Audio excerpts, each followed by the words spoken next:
The views and opinions expressed in this podcast are those of the individual guests.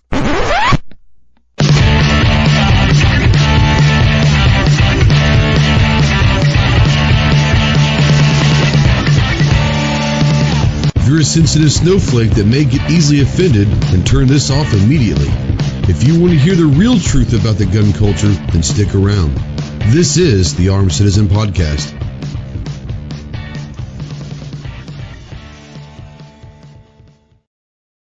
What is going on, my Go Squad? Welcome to the Armed Citizen Podcast Live. This is episode number 254, I believe. 254, I believe. We are live, as always, on YouTube and over on Facebook. If you're out there in the live chat, please say something. We don't know that you're out there unless you do. If you're new to the channel, new to the show, let us know that you're your first time. We'll make fun of you. You'll pop your cherry a little bit, but we'll have some fun. We cannot promise that we'll make you any smarter. Honestly, we just hope we don't make you any dumber. No guarantees. If you want to call or text into the show, utilize the Ghost Tactical Hotline presented by our good friends Rod and Shelly Gates at Aegis Gun Care. That number is 530-364-4678. If you're a veteran, really anybody, but especially if you're a veteran and you're in that hole, you're in the darkness, and you're looking for the light, call me, text me, email me 24/7. I can't give you any medical advice, but I can probably be a pretty decent ear and talk you through some stuff. Unfortunately, or fortunately, I guess you should say, I've been doing that quite frequently in the last several months. But I love it. I love the fact that you guys are at least talking to someone and feel comfortable enough in calling me. So that's awesome. But if you are looking for someone to get you out of the darkness and try to get you towards some medical attention, remember two things. One, you are not alone in this fight. You have a lot of brothers and sisters out of here that are able and willing to help. And two, the world is a much better place with you in it. So please, I implore you, utilize the Veteran Crisis Hotline, 1-800-273-8255. Once again, 1-800-273-8255. Veterans, press the number 1. We are spotlighting, as always, the United States Marine Corps. If you have any questions on what it takes to earn the title United States Marine, see the website marines.com. And as always, we're a proud member of the Self-Defense Radio Network. Check out all your favorite pro-gun, pro-2A podcasts at selfdefenseradio.net. Let me get this off of my beautiful mug and bring in our quasi-co-host at this point. Riding shotgun is always with me, the tactical leprechaun from the great state of Texas. What's up, Clove? How you doing, man? Yo. I'm hoping that this week is for many reasons, not as eventful as last week's was. I want to first start off by saying thank you to Clover and to TJ for kind of holding on the fort. Last week was a very interesting week. And ever since then has been interesting. But I do want to say thank you to you, Clove, and to TJ for holding down the fort. I know it was kind of an odd thing. More importantly, I want to say thank you to everyone out in the chat that was there that week, understood, sent super chats. That was awesome. Thank you for that. More importantly, thank you to everyone that's been reaching out to me the rest of the week, just checking in and making sure everyone's okay. As of this morning, everyone is copacetic. We'll just say that much. They're getting by. Everything is okay. And nothing's great, obviously, on either fronts, but getting by, living day by day. And that's really all we can do is day to day, every 3 feet, and just live 3 feet at a time. And that's really all we can do. 3 feet at a time. Yeah, exactly, man. Yep. And, but yeah, really, Clove, thanks for, I put you in a very precarious position last week, and I know it was weird for you, but thank you for holding down the fort. I appreciate it. It was weird for all of us. Got to experience what it's like to control things on this side, so that was interesting. Yeah, you had the power of Thor with you, I do. Or Thanos. Somebody said Thanos out there. Oh yeah, that's even more. That's exactly right. You had all the stones, man. All the stones. One snap, Yeah, for sure. Let's say hi to the people that are out there. It's our usuals. Chris with a 740 said earlier about 6:30 he couldn't be able to watch tonight. He's going to go shooting with an LEO. Have a great show and catch up replay tomorrow. Absolutely. Be safe. Have fun. I know he's not out there right now, but have fun. Defense Dad's out there and Buck's out there Rod's out there. He says, "Hey there, ladies and fellers." And Gunpowder Beauty. Hello, darling. How are you? I still want proof of life from Tardot. Still have not received that proof of life. Preferably a current newspaper would be nice, just to make sure that it is proof of life of current. You can have a picture from whenever. Then again, I guess you could Photoshop the date, couldn't you? You know, it is what it is. Photoshop's pretty strong, but no, it's good to see everybody out there. We're going to talk some fun stuff tonight, but before we get going, as always, Clove, riding shotgun. Have you got one figured out this week? What is the shotgun of the week? How about what is it? The Marlin 512 Slugmaster, maybe? Oh, wow. That's a mouthful. Explain that one. Yeah, let's go with that. I don't know what the hell it is. Bolt action 12 gauge shotgun. Bolt action 12 gauge. Okay. Obviously with a rifle barrel. Does have open sights. So it's all slugs, or I mean, I guess you could shoot shot through, but why would you in a rifled barrel? You know? Yeah, you wouldn't want to in a rifled barrel. No, definitely not. Number one, you risk damage. I mean, it shouldn't, because shot is, but it's not preferable. What is the shot is weaker? That's I guess, or whatever, more malleable than the. So let me ask you this: speaking from ignorance, and there might be someone out there that has the same question that's embarrassed to ask. I have no shame in my game. When you have a barreled a rifled barrel for a shotgun, and it's usually meant for slugs, obviously, but if you put enough shot through that, can the shot fuck up the rifling at all over time? I think it could. I think it could more so with maybe the crown. The crown's going to have a little bit of importance when you're talking about a rifled barrel. I think it could. I mean, especially if you was to screw up and run steel shot through it, particularly, right? Because you do have steel shotgun shells, and you have shot that is not just lead, right? Yeah. Got a bunch of different types. So, maybe. The thing is, I mean, unless you're talking a super close range, the pattern is going to be god awful. Oh yeah. When you take that shot column and you start spinning it, and it has centrifugal force coming out the end, and it's not going to be pretty. The pattern's going to be horrible. Now, would it work 10, 15, 20 yards? Probably, Yeah. But anything outside that, and especially if you're talking about something like if for example, give this example, somebody's got for whatever reason, a slug barrel, and they're running buckshot for home defense, probably not a good idea, because once you talk about that pattern opening up, and you're talking about very few, like buckshots, 9 pellet, 12, 15, maybe at the absolute max, depending on what you're running. That's not very many pellets of shot. And when you start spinning those and spreading them out, even at 10 yards could be the difference between hitting somebody and not hitting somebody. So if you're out there and you're listening to this and you're new to firearms and you're looking to get your first shotgun or something, when you go to the gun shop or wherever you're buying it from, ask that question: is this a rifled barrel? Just look down the bore. You should be doing that anyway. But if they're new, they may not know what the hell a rifled barrel is. You'll know it. You'll know it. You know what I mean? And it's really easy. If you're someone who's never seen one, they may not. Who knows? It's but pretty easy. You should.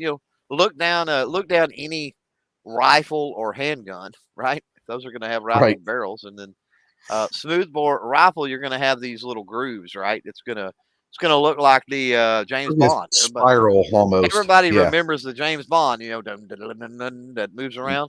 That's what it's going to look like. And a smoothbore, it's just shiny and smooth all the way down. There's no spiral to it, so real easy to tell. But most shotguns that you see, unless you're talking about hitting up a pawn shop, local gun shop, hitting up the used racks, most shotguns are going to be you're not going to find too many rifled barrel shotguns out there for what you're going to find at your local gun shop, unless it's a specialty item. Right. And a telltale sign on most rifled barrel shotguns with a rifled barrel. Good Lord, it gets confusing, don't it?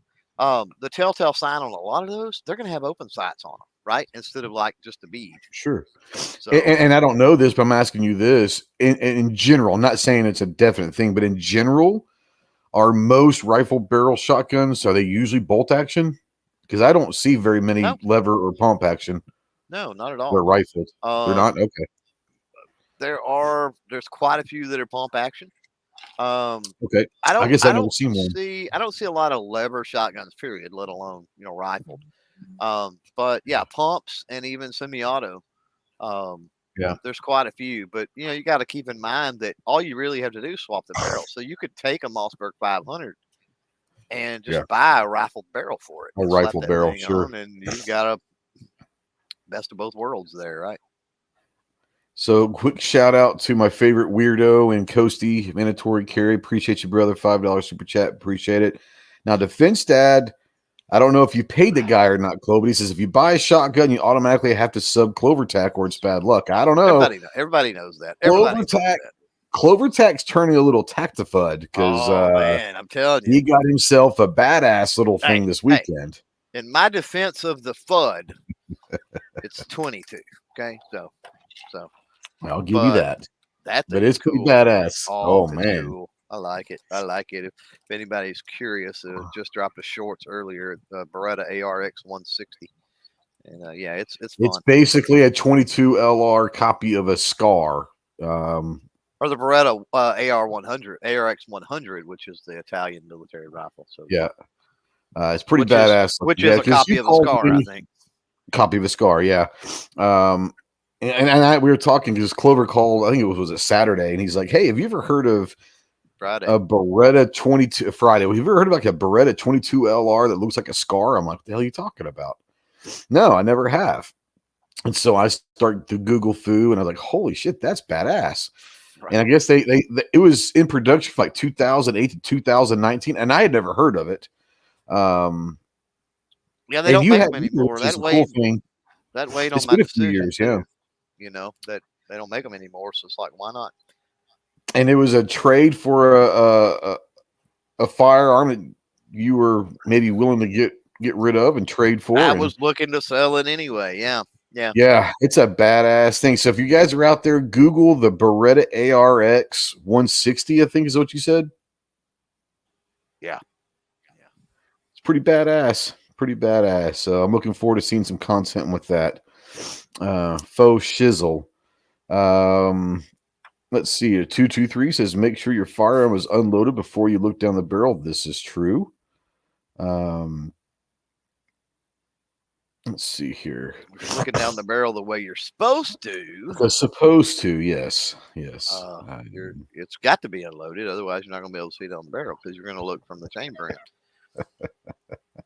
But that's hard to do. Yeah, please don't pick up the barrel and do one of these. It's even though it might be unloaded, I get scary every time I see something like that. It's like, man, please just don't pick up the rifle and look down. Well, that's what I like about, if you're going into the gun shows or anything like that.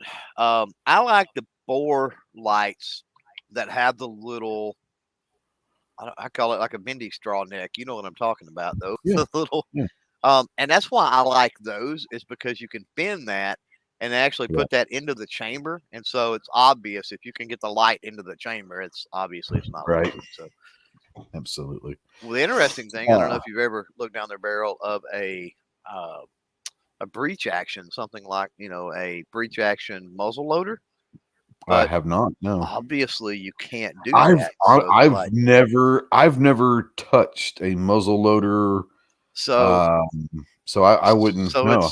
It's interesting. So I've got a little light specifically designed for that, and it's the size. I think mine is it's like the size of a 9mm or something like that, and it's literally a little, probably less than an inch long, and it's not very big around. Right, smaller than I would say a 9mm round, about the size, maybe a little bit bigger than a 22 long rifle. Honestly, a little bit bigger than that. And you hit the little button and turn it on, and you literally drop it down the barrel of the muzzle loader. Okay. And of course, it falls all the way to the breech end, right? And then you can look down and see your rifling. And then when you're done, you just tip it over and dump it out. and it's a muzzle loader bore light. Interesting. Yep.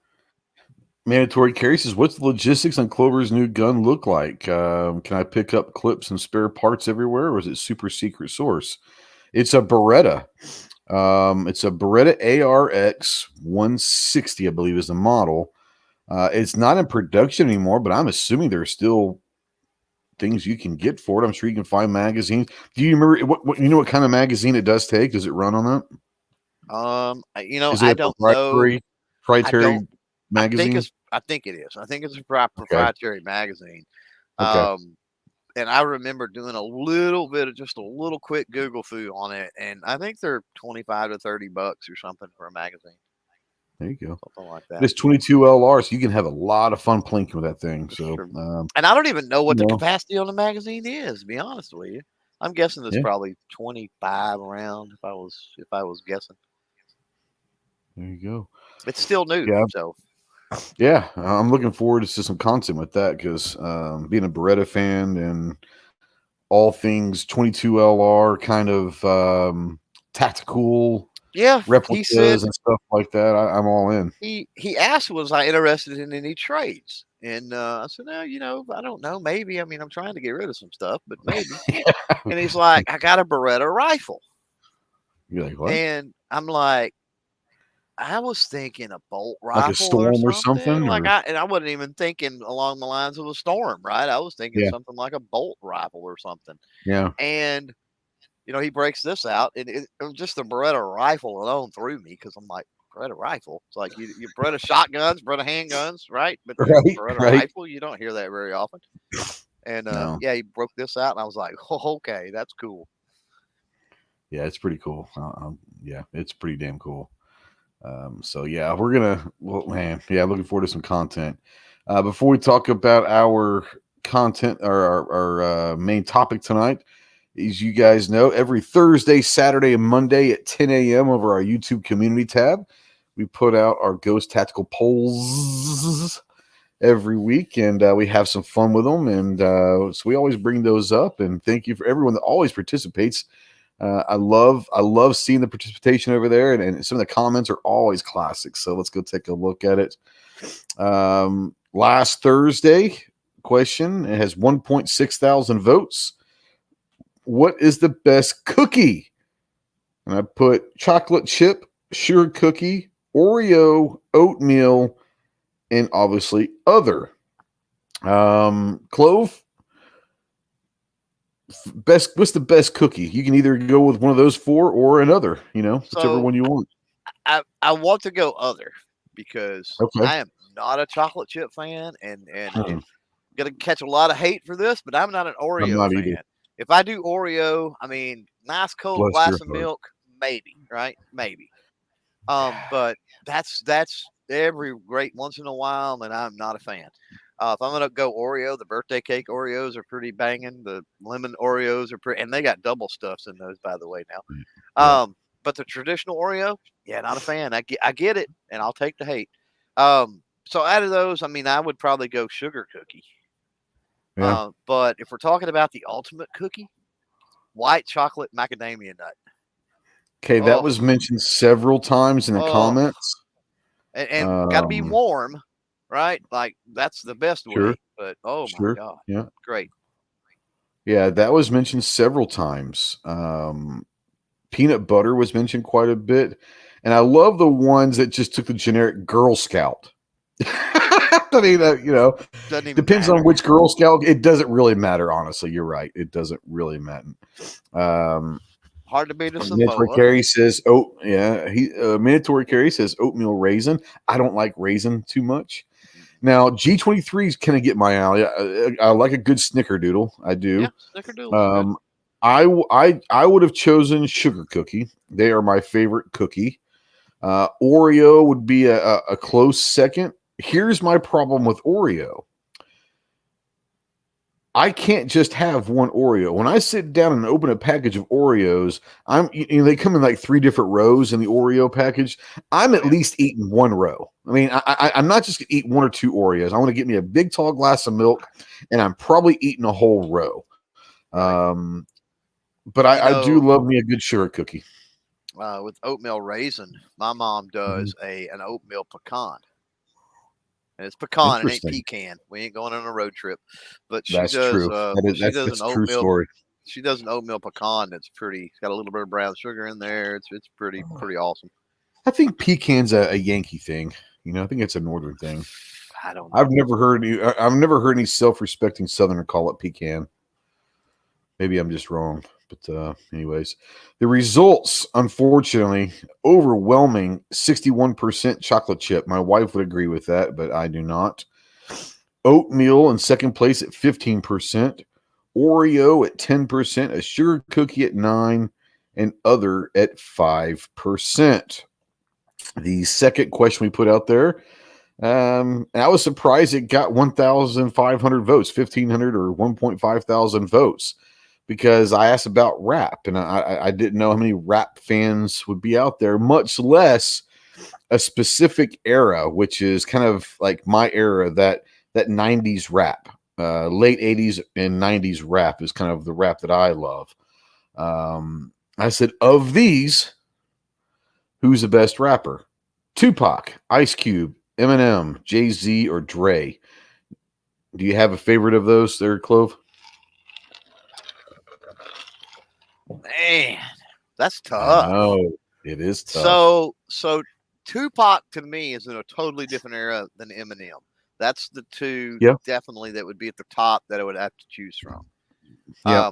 Because I like the Tupac era, Snoop Dogg, Trey, the whole mix in that era. Yeah, all of them, yeah.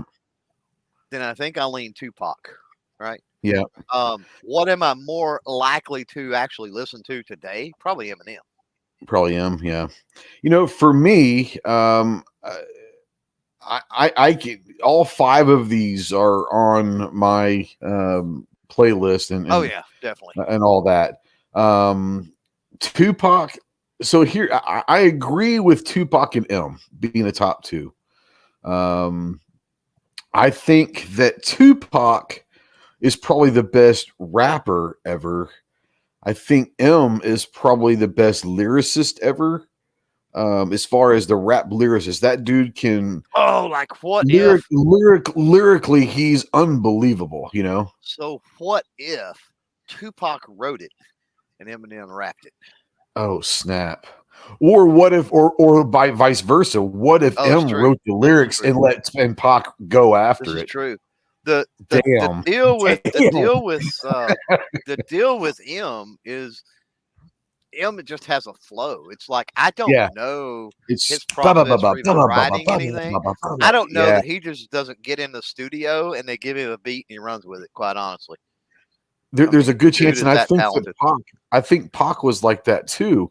There was a story that I read early on when Snoop had just come out with Doggy Style right after Chronic with Dre and all that, and he came out with Gin and Juice and all that, and they were in the studio with Pac, and Pac was making, don't quote me on this, but maybe it was I Ain't Mad at You or something like that. It was one of those in that era, that early 90s era, that he was just destroying shit. But he said that Pac was in the studio. Mandatory carry, yes. I want to say a quick shout out to Fix out there. Hello, darling.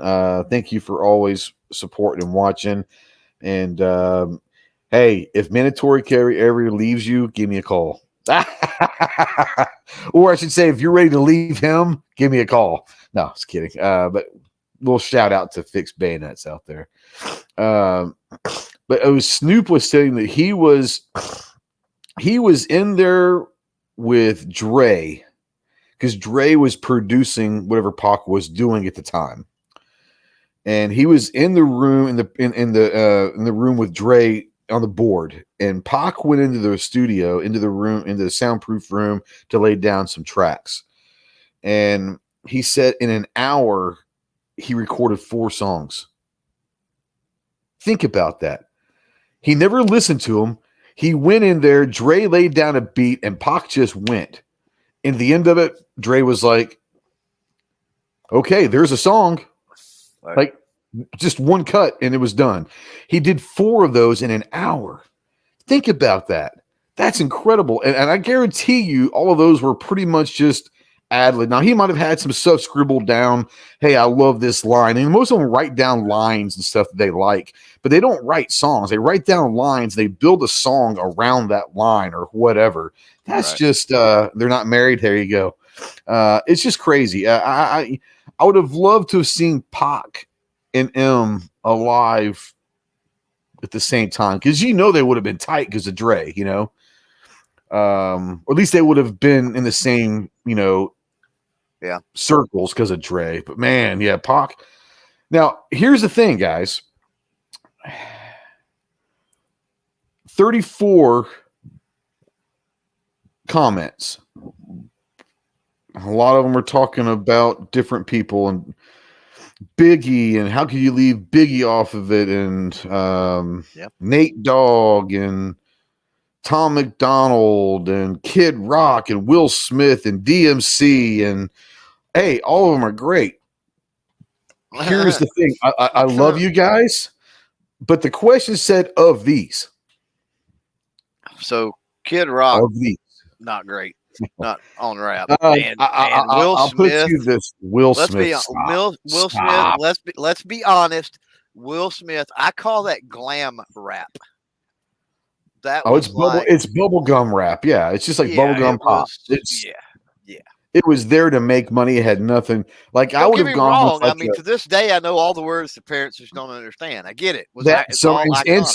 Summertime's a great song. Right. But it is. I mean, look at his movies. He's G-rated rap. It's like, it's not, is it really rap? Now, G23, a man with my own heart, he says Too Short. I wanted to put Too Short. I didn't know if anyone knew who Too Short was. So Too Short was, I remember how it all began. I used to sing dirty raps to my East Side fans back then. I love me some Too Short. I was a big Mix-a-Lot fan too. Mix-a-Lot was good. Mix-a-Lot, I tell you one that people never quite understood how good he really was. And that's Biz Markie. He had the weird song, I got what I need, but you say he's just. People don't realize Biz Markie. Like, you ask any rapper that was big that time in that era, and ask who one of the most respected. Biz Markie was one of the most respected rappers out there. He was just weird and all of that. But Biz Markie, Cool Mo D, Big Daddy Kane were awesome. DMX, my wife likes DMX more than I do. I like some of DMX's songs, but I probably wouldn't go pay to see DMX. Does that make sense? Yeah. I would have paid to go see any of these others. So Carrie out there says Mix was a one-hit wonder, and I would agree with that as far as the charts. But as far as popular music, dude, his albums, you could literally put them on in front to back, side to side, whatever. It was good stuff, man. It was just there's not. I don't think there was a single track on any of those albums that I won't listen to. I'm gonna go down a road here because it's not an individual. I think maybe got back, put him in a position that caused that. You know what I mean? It became pop at that time because that song went nuts. Most one-hit wonders, when they come out of the gate and it's like they just smash and crush something, it's like everything else falls apart. Very rarely, it's the ones that make the grind, right, that end up having multiple. Or it's the ones that have 5 or 6 albums that are big within their genre, and then they finally have the one mainstream hit. Yeah. And they think, oh, these guys are awesome. Well, they've been here for 6 years, guys. You just didn't know about them, Yeah. But I'm going to tell you, as far as rap goes, and this is going to be a little different because it's not an individual. For me, in my top 5 all time is Beastie Boys. And if you guys are out there and there you go. It's just so funny. License to Ill, one of the best albums ever. Yeah. And they were so far ahead of their time. They were white dudes rapping to punk rock and hard rock music, and they were playing the instruments. These guys were very talented musicians and very talented rappers. And Beasties, the Beasties will always go down in my book as a top 5. And I think that if you ask a lot of the old school guys, the Beasties were extremely well respected, but more importantly, they were huge to making rap viable to the white middle-aged suburban kids. Run DMC was out there. There were some albums out there, but when Beasties came along, that's when white kids started buying rap, and there you go. And then NWA, you got to throw NWA in there, but Beasties were amazing. They really were. They broadened the genre into 100%. a no holds barred market. You know what I mean? Absolutely. They didn't take anything away from it or anything. It's just that's what introduced a lot of white kids to the Beasties, and then they were like, whoa, wait a minute, okay, this is cool. And then you start going down that rabbit hole of NWA and all of this other stuff. Beasties, man,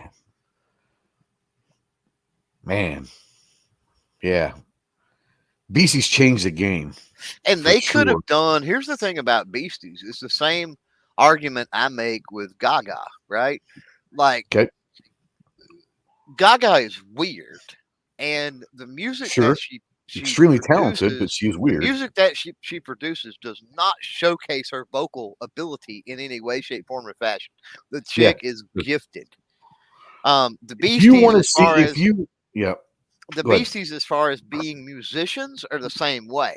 They made it huge doing stuff that did not at all play into their musical prowess. You know what I mean? It's like they could have done so much more. They could have been a great punk band. They could have been a great hard rock band. Absolutely.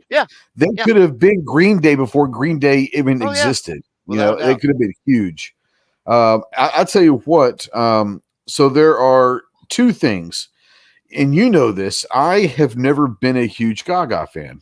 Not that I'd never really listened. I just never really listened. She's weird enough that I just I heard a couple of the songs that were huge, famous on the radio when she first came out. Not until I watched A Star Is Born and I realized, holy shit, she can flat out sing. So I went back and I started listening to some of her old stuff. And there was an album maybe 10, 15 years ago, about 10 years ago, roughly, that she did with Tony Bennett. And they're all duets with Tony Bennett. I'm sure you've heard this. If you haven't heard the album with Gaga and Tony Bennett, I don't care if you're a big Tony Bennett jazz fan or not. That's some of the best singing, both of them together, but that's some of the best singing you're ever going to hear recorded. She can definitely blow, and obviously Tony Bennett can as well. You can tell a great singer by live performances. 100%. You can do worlds in the studio. So anytime that you're listening, and Gaga's that way, Gaga steps on the stage and any of the music awards, anything else, it sounds phenomenal. And it's because she can actually sing. You get other people that jump on there and they don't have all the editing and they don't have all the stuff. It gets tough. I think a lot of people realized, especially with Maverick, the theme to Maverick was Gaga. This Gaga, that's a beautiful song, and a lot of people did not realize the skills the chick had. I didn't know it was her. I didn't know it was her until after I got home. I watched the movie several times that first week, but I didn't know it was her until after I'd seen the movie like twice. And I knew this song. I was like, "Oh, that's a cool song." I didn't know it was her. I just, I guess I haven't listened enough to her to just pick out her voice. I knew it was a good voice, but I didn't know it was her until later on. Now, Defense Dad brings up someone. You're talking about a voice. If you haven't ever listened to Pink, that girl is as talented of a voice as anyone out there. Pink can flat out sing, man. And she puts on a great show. She's one of those I go pay money to see. And I've been to a lot of but I wouldn't go to many concerts these days. Pink would be one. I tell you one that my wife and I both want to go to, not because of the actual music, but because we think it'd be one of the best shows ever, is Bruno Mars. I hear that his shows are unbelievable. I wouldn't mind going to see Bruno Mars because all the time, every time he does something on the Grammys or something, his shows look like they're just fun as hell. I don't know a lot of his music, but I'm sure it'd be a fun time. But Pink's definitely one that I'd pay to go see for sure. Yep. Anyways, back to the poll.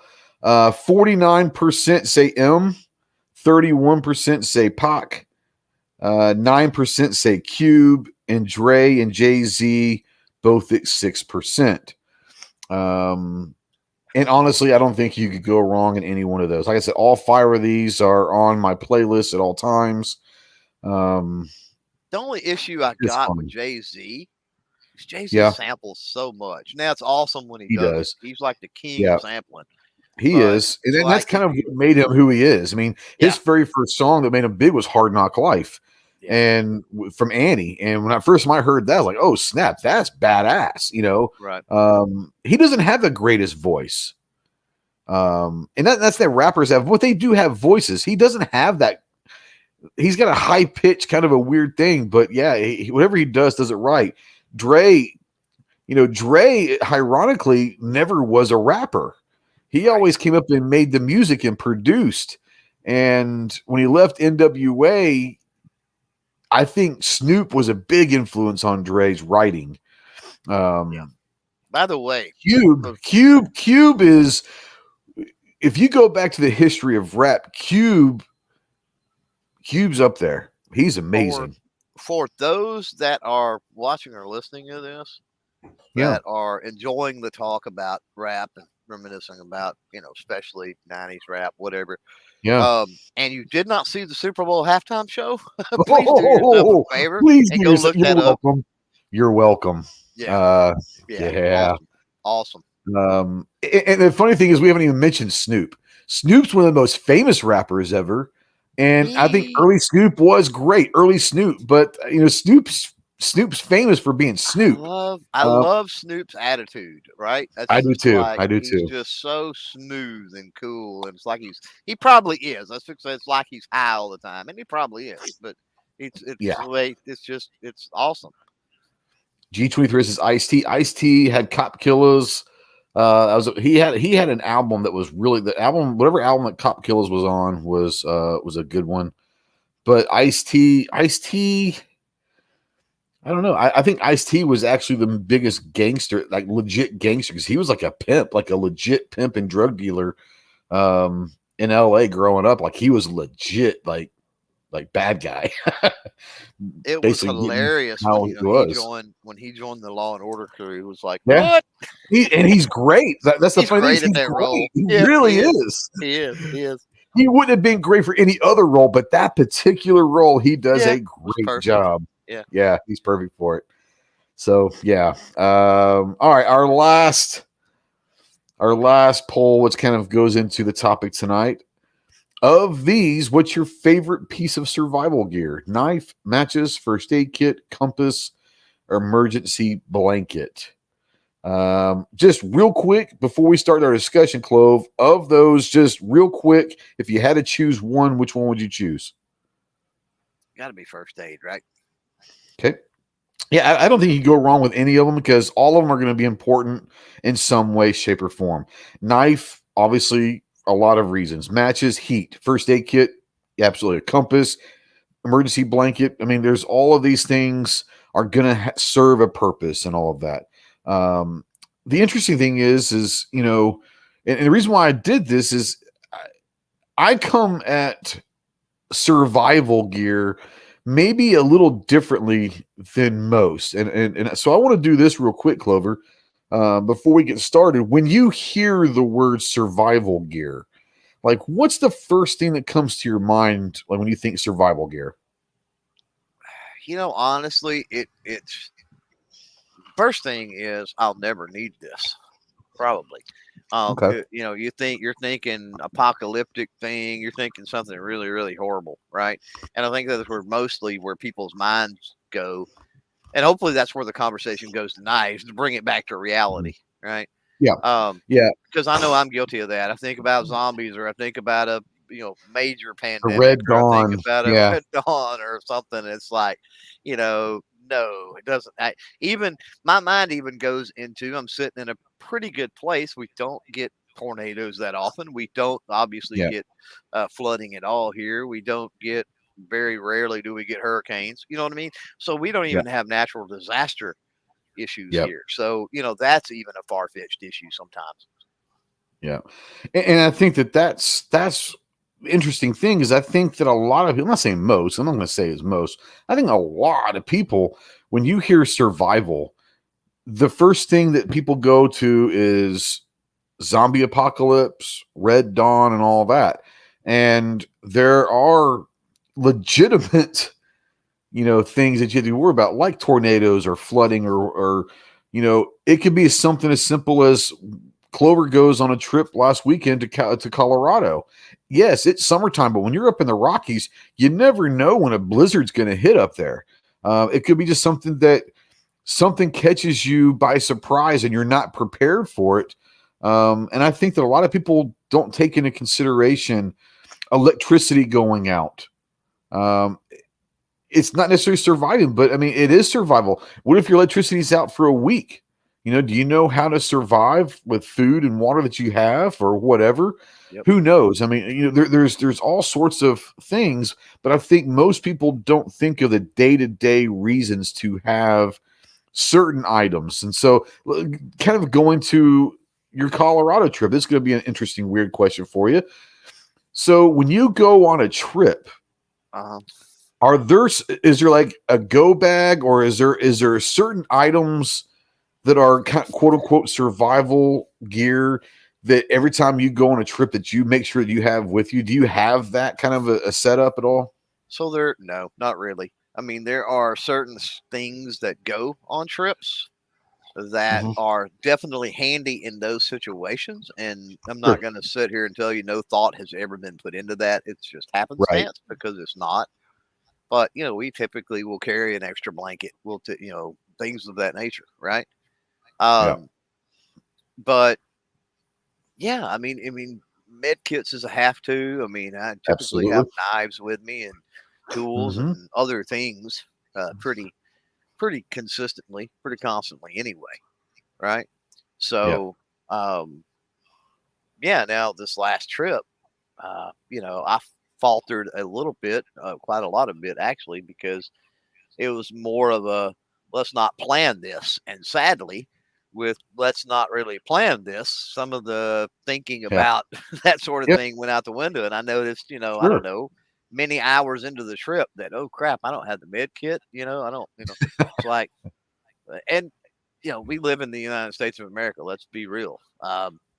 What are the odds? You can probably stop at a truck stop and find you a med kit or something. Yeah, it's what I said before. What are the odds something happens? And if something happens, what are the odds it happens in a way that you're not going to have access, assuming you've got a debit card, credit card, cash on you, happen in a way that you can't, pull in a Walgreens or a truck stop or something, right?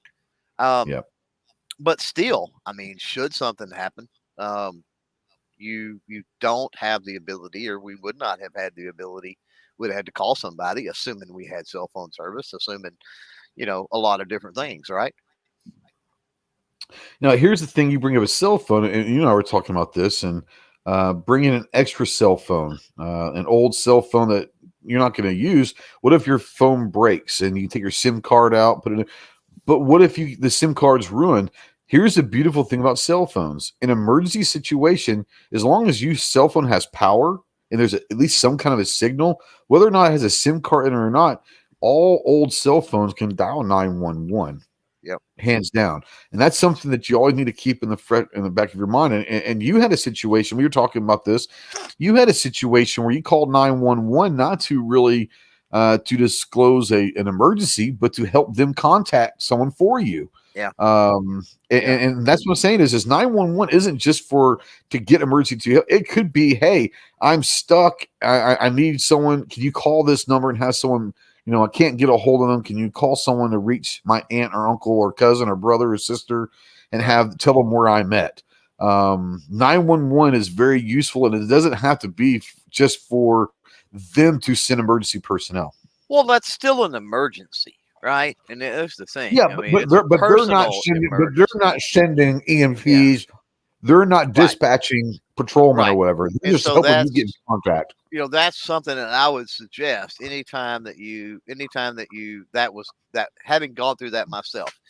Anytime that you call 911 and it's not a life is threatening, type fire wreck, medical thing, whatever, right? Robbery, anything they need to send out first responders to, right? If you call 911 for that thing, first of all, you can call 911 for that thing, right? Absolutely. For lesser things. Don't call them because McDonald's is out of chicken nuggets. I mean, that's stupid. But if it's a personal emergency, that's what they're there for, right? Right. And your tax dollars pay for that. So just make sure you disclose that, right? Nobody's in danger, nobody's hurt, but I need help, right? Yeah. This is an emergency. I need help.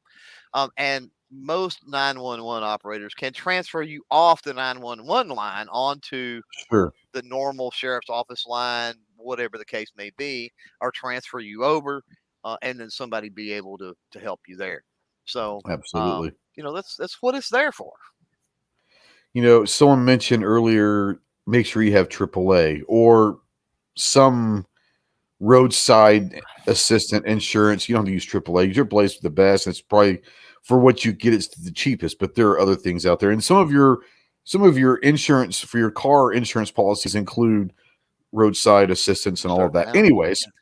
Some car certain things. Yeah, absolutely. Make sure if you have a new car, bought a car new, you have factory warranty. That's something that a lot of times you have to check out for yourself. They won't tell you that, but the company that handles the warranty for the car, the manufacturer doesn't have that. They have an insurance, whatever company that handles warranties. That side of things, and odds are they have some type of roadside protection plan, at least a little bit of coverage. There are a few items, and they're not specific items because you can take these however you want. But when you go on a trip or whatever, there are several items that you should always have with you, or at least access to some kind of food, whether it's snacks or canned goods, whatever, some kind of food. Some kind of water, whether it's a bottled water or a bunch. You should always have water, food, protection, and heat, whether that's matches or whatever that is. Heat is big. A lighter, you can start a fire with a lighter or some way to start fire. Heat is a big thing. Food, water, protection, whether that's a gun, a knife, whatever it is, whatever you decide to use as protection, you should have those things. And depending on where you're going and what you're going to be doing, you can figure out how and what you want to bring in those things with you. But those are certain things. If you've got the basics, food, water, heat, and protection, you should be okay for, let's say 48 hours would be the max. I mean, because most of the time, if you're ever in a weird survival scenario, you should either be able to find or they'll find you. Help should be able to be around within 48 hours. If you're going outside of 48 hours, then shit is really gone sideways, and it is what it is. You're going to go in straight up survival mode at that point. And you can, not that it's comfortable at all, but you can easily go 48 hours without food. That really starts to push it. You can go about a week without food. Yeah, water's about 3 days. Yeah, you start pushing it at 48 hours with water, so you definitely want something. Yep. So yeah, you can go 5 to 7 days without food. About 3 days of water, but you can go longer than 3 days. About 3 days is when your body starts breaking down, and that's when you kind of start losing your mental side of it also. Well, you can go longer than that which is without really food too. I mean, you could that's what I'm go saying. But before you 2 start to 3 breaking down, weeks. you're going to start breaking down to where it's really Well, and that's mandatory also carry because where you can do more than 40 without food. Yeah, you can go a week without food that's easily. also you also start pushing. You're talking about a lot of people. They say 3 minutes without air, 3 days without water, 3 weeks without food. Right? Yeah. 3 hours without shelter. I think is the thing. So when you're talking about that realize that's in optimal health conditions. How Yeah, many of that's us, what keeping your with right? your body How and many mind other how many sharp. others have underlying health conditions, right? Those time frames get smaller if you're not in good shape.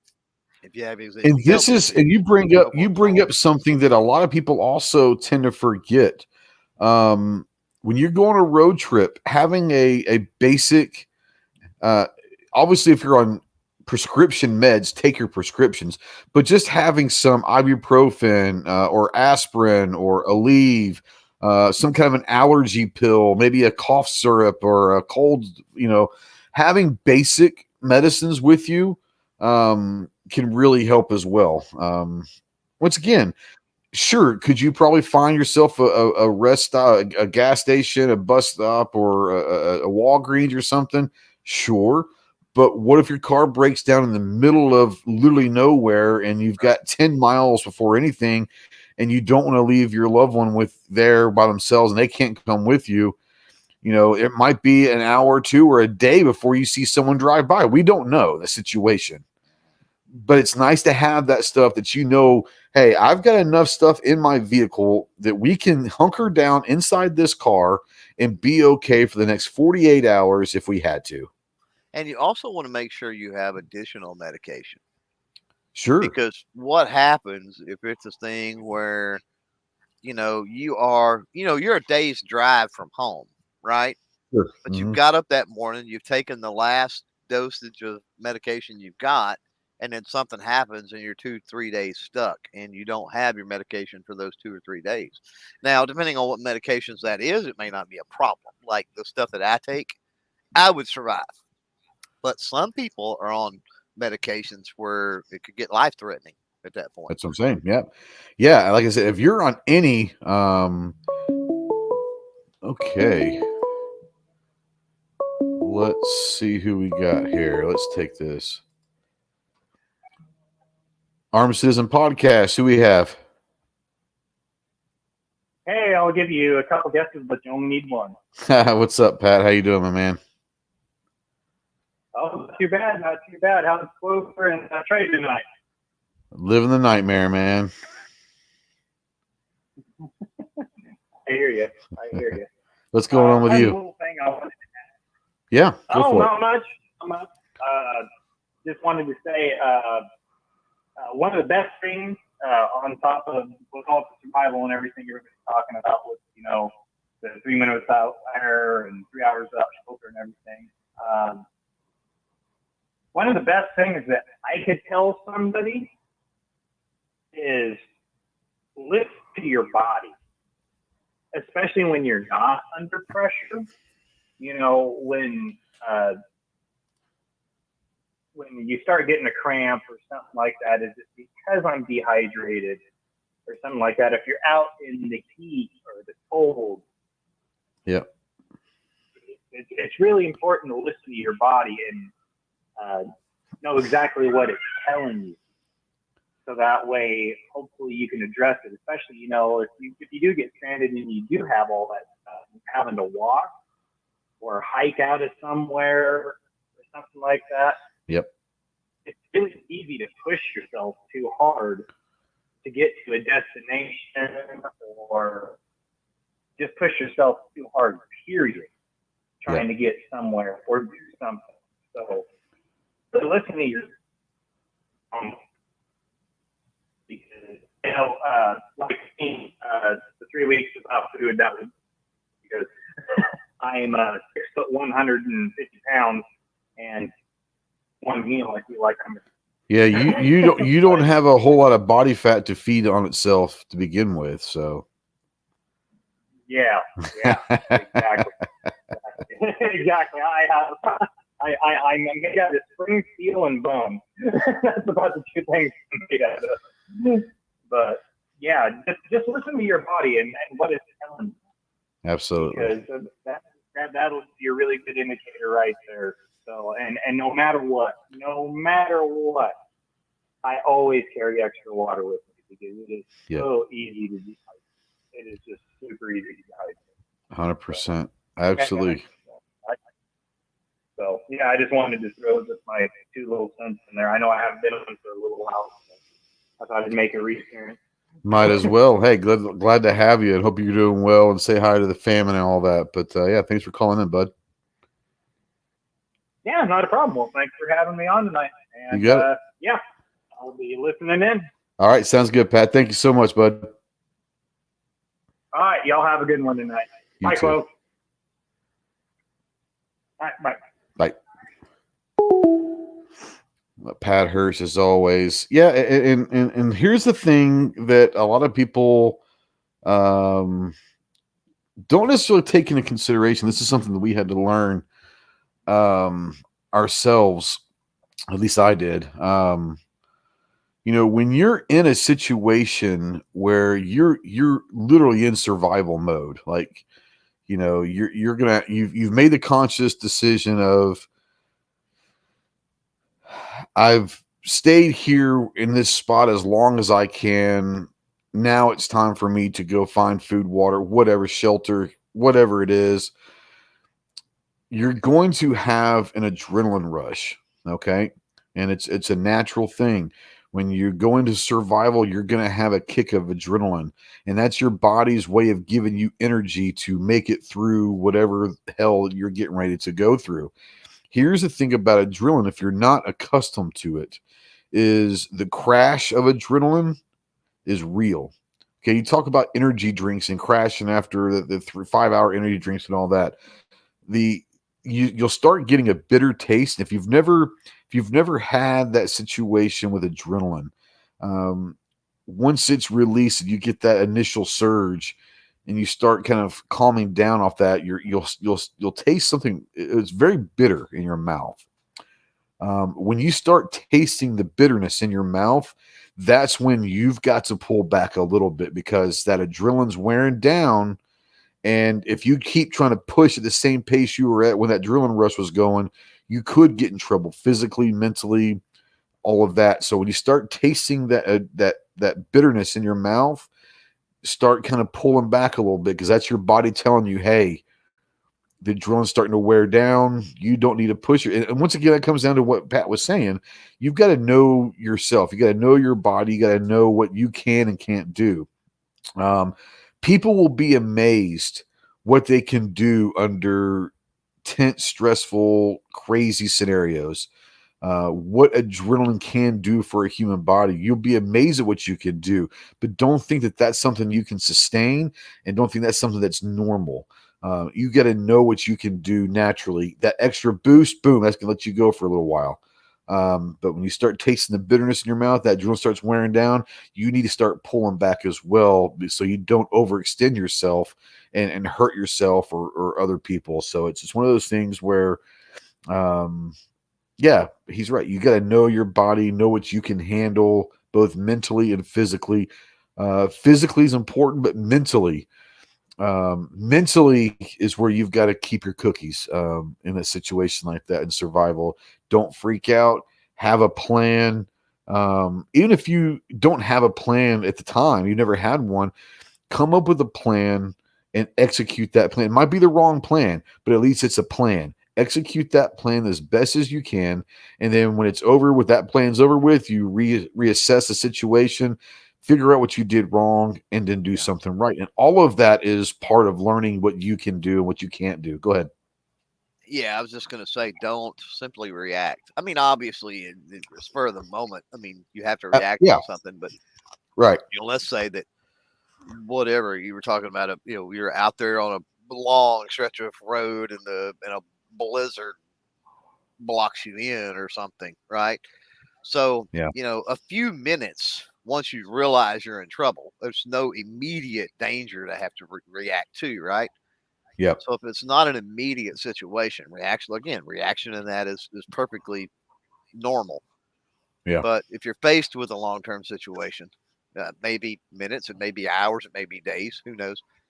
A few minutes of time to think about the situation you're in, Yep. and formulate some type of plan and really give it some thought. A few minutes in the grand scheme of that situation you're facing is not that much time. It's not going to make Yeah. that much difference, right? In the No. grand scheme of things. So spend that thinking about stuff, not just, oh crap, we've got to, grab all this stuff and start walking that way. Well, maybe not if you sit there and think about it, right? Especially if you have someone else beside yourself. Even if you're by yourself, having a plan is important for a lot of reasons. One, it keeps you focused on a task. Okay, your mind's gonna be freaking out. Oh my gosh! Focus. Like you said, take a couple minutes, calm down, focus. If you've got a piece of paper and a pen, write down. Okay, in the next hour, I need to find water, shelter, and if I can, maybe something to eat. Take inventory, right, of what's Take around inventory of what you have in your car or around Yep. you. Say, okay, I hear a creek. It can't be more than a mile away, or I wouldn't be able to hear it.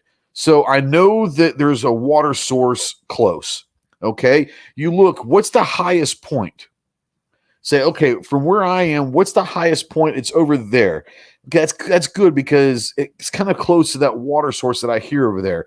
So I'm going to get some water, and I'm going to get it in a bucket or whatever I can find, an old Coke bottle in the car. I want to fill up what I can, and I'm going to start heading up there. Why? Because you want to get to high ground, and you want to find some shelter in the high ground. Even if it's whatever it is, you can find shelter on the high ground. Always get to the high ground if you can. For a lot of different reasons. We're not talking about for the zombies not to get you, or the high ground is the best place to be for a lot of reasons. But anyways, get to some high ground, get some shelter, find some water. Once you get up there, sit there and say, okay, I've got a bag of Doritos in my car that I brought in my backpack.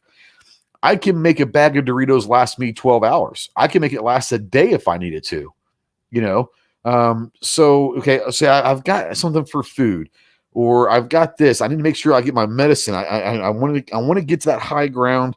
I need to make sure I'm the medicine. I've got a water source right over here in this river. That's good.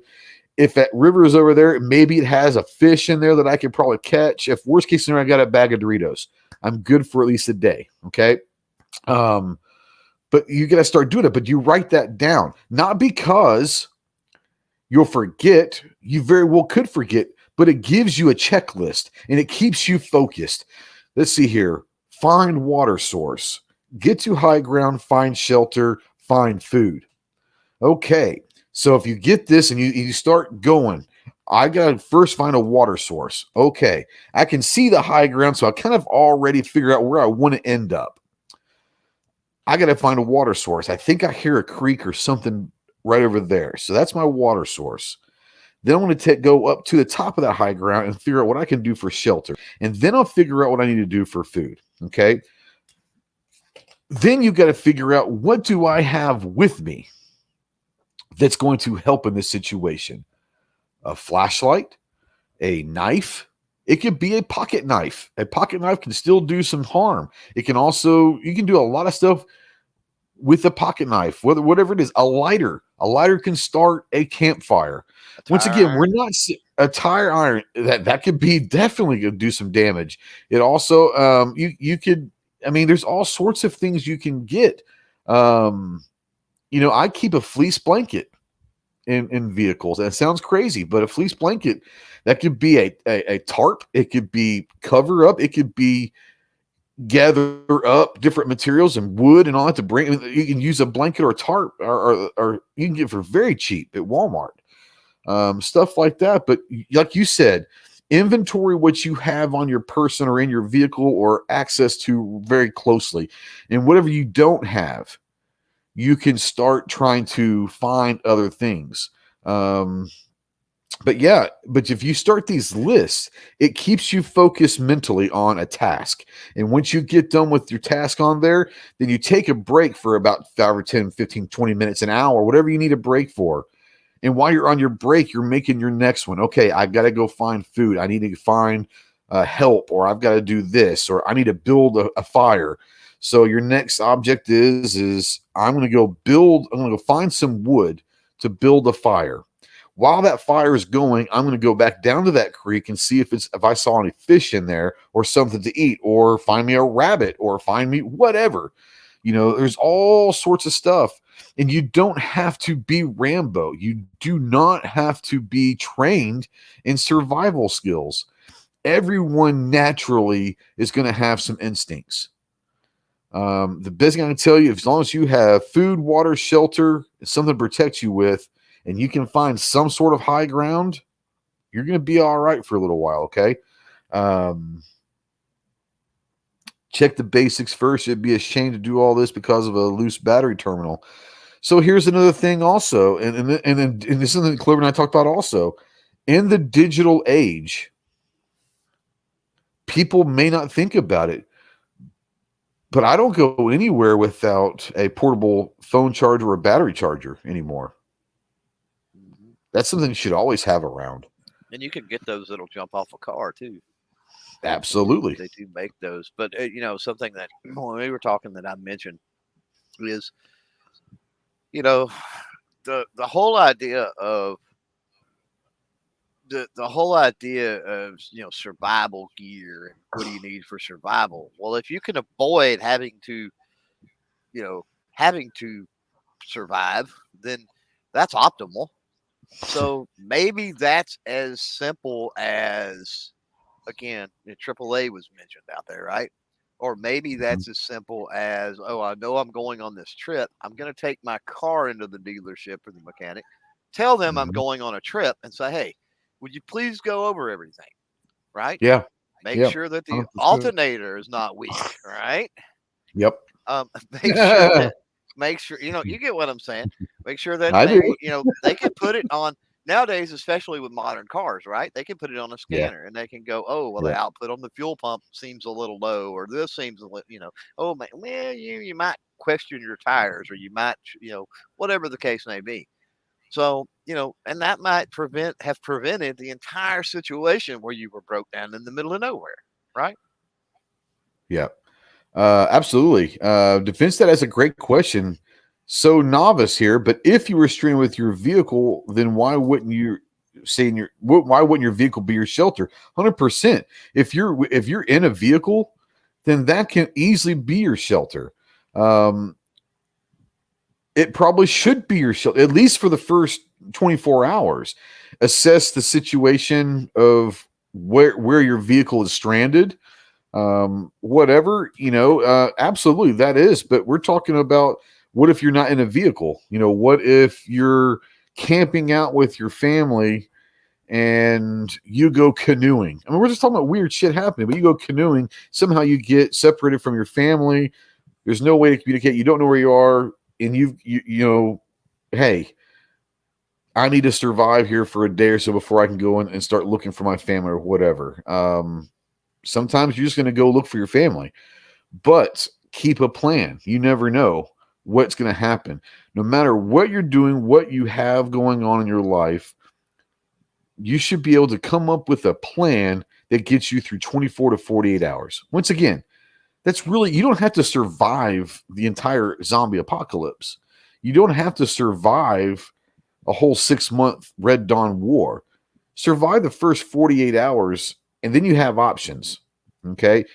That's when most bad things happen, is the first 48 hours. You get through that first 48 hours, you're going to have options. I'll tell you another piece that people don't think about, and it is such a versatile piece that could be used for so many things, is a road flare. A road flare can do so many things. They come in like 6-packs sometimes. They're not terribly expensive, but obviously you can put on the road. That's going to bring attention to your vehicle. If you're able to get up onto high ground and get a cell signal, and say, hey, look for my cars on the highway. I've got a flare going. At night, you can see a flare from a ton of a distance away. More importantly, a flare can do a campfire, start a campfire very, very quickly. It can be a deterrent. I promise you, you spark up a flare, someone's going to get freaked. If they're attacking you, a flare is going to scare someone. They don't know that it's not, it really can, but it's going to lighten up that area. It's going to bring attention to that area. Yeah. Worst case scenario, you can throw that flare at someone, and while they're ducking it, you can run an opposite.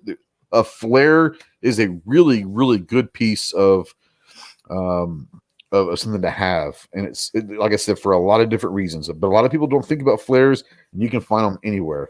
They're very, very, very good pieces and item to have. Let's see here.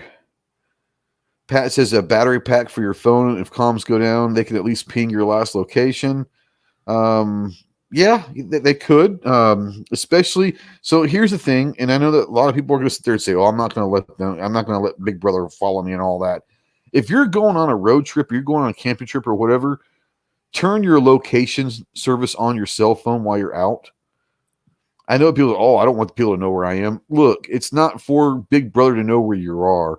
It's for someone that can have access through your network or the phone company. If you have your location services on, they can look up where you have been.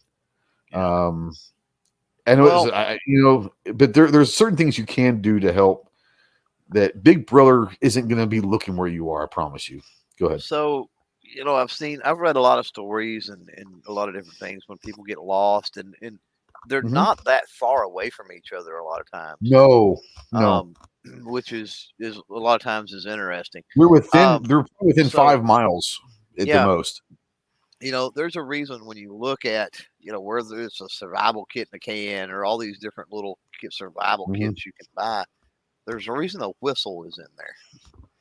And I often have chuckled at the whistle. I'm like, that's funny. I don't know what you gonna use that for, whatever.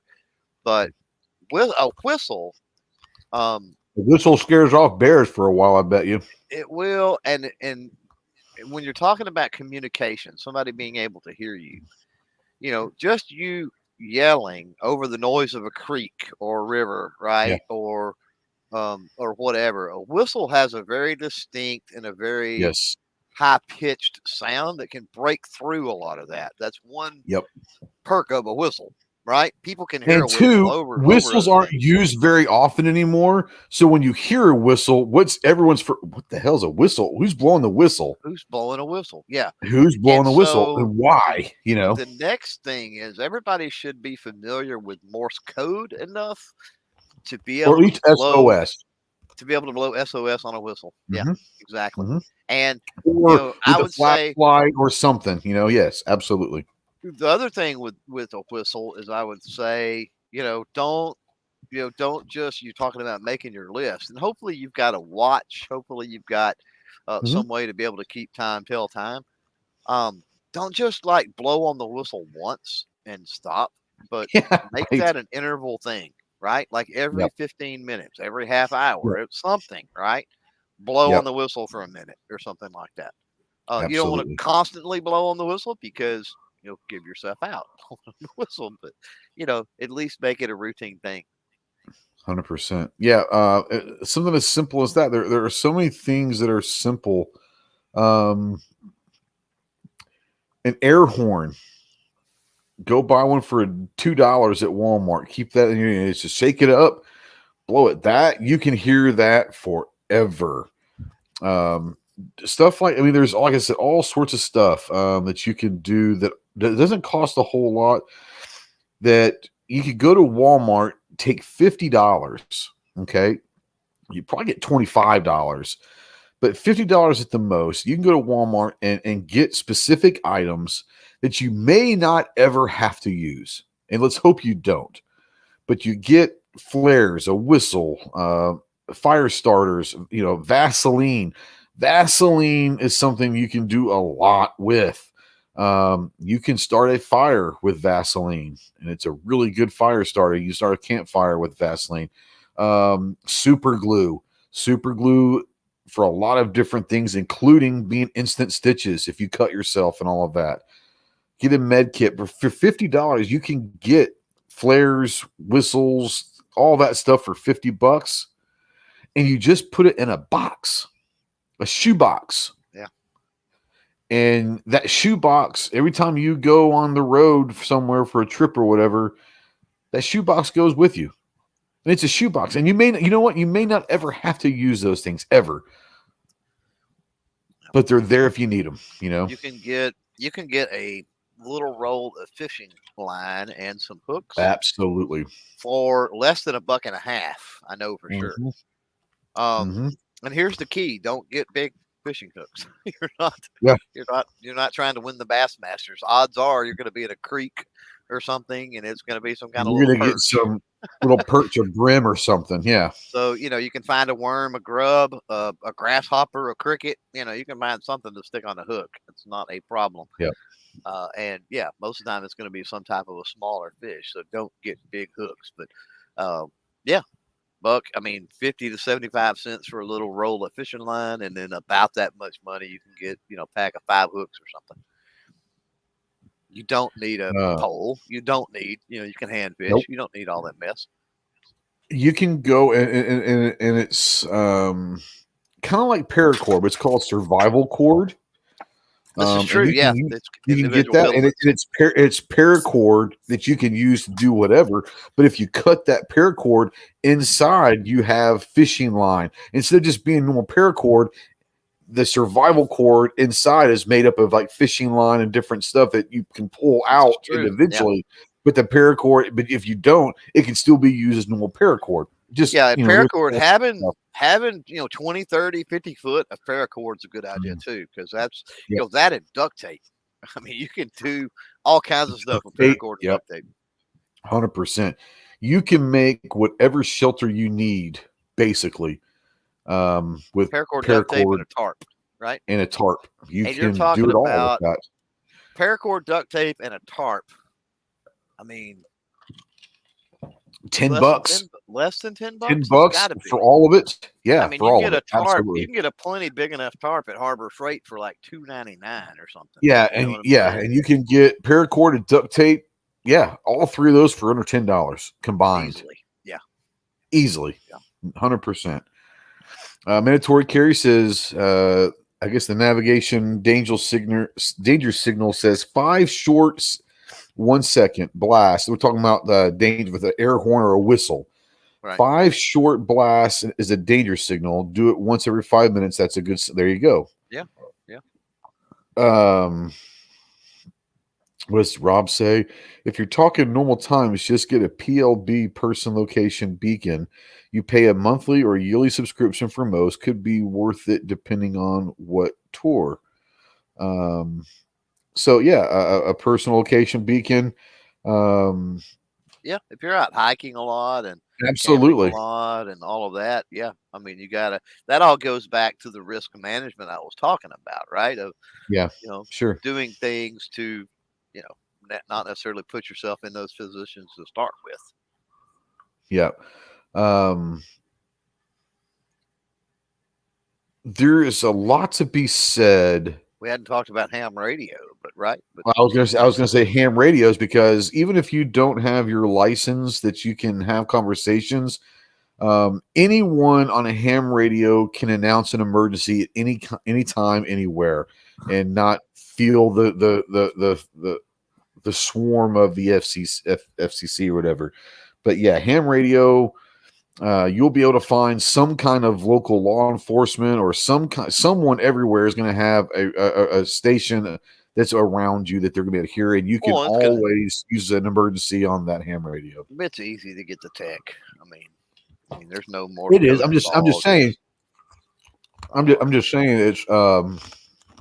But for someone that's not going to use it, just having one for an emergency, is there. Well, for that, even a handheld CB radio. With truck drivers and stuff nowadays, could do it. Yep. I keep a backpack in the trunk at all times, loaded with non-perishable snacks, first aid, blanket, battery pack, mostly a dad pack. Yeah, and it's one of those things where you may not ever have to utilize that backpack ever, but it's there. If so, and here's the thing, it may not be for you. Okay. It may be that you come across someone who's been stranded and they need food, they need water, they need heat, True. they need first aid. It is what it is. Having that, and I know a lot of people will say, well, it's not worth putting that stuff together. May not be. You're right. But how hard is it to get a gallon of water, a cigarette lighter, a bag of gummy bears, and a fleece blanket? In a hot vehicle, the gummy bears are going to be horrible. But you can still eat them. That's true. What I was going to say about the lighter is butane lighters don't do well in hot vehicles. So that's something you're going to have to keep up with and check on.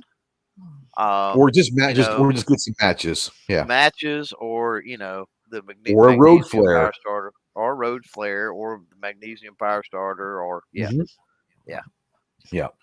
You don't have to. Your little Go backpack doesn't have to be, Rambo's or MacGyver.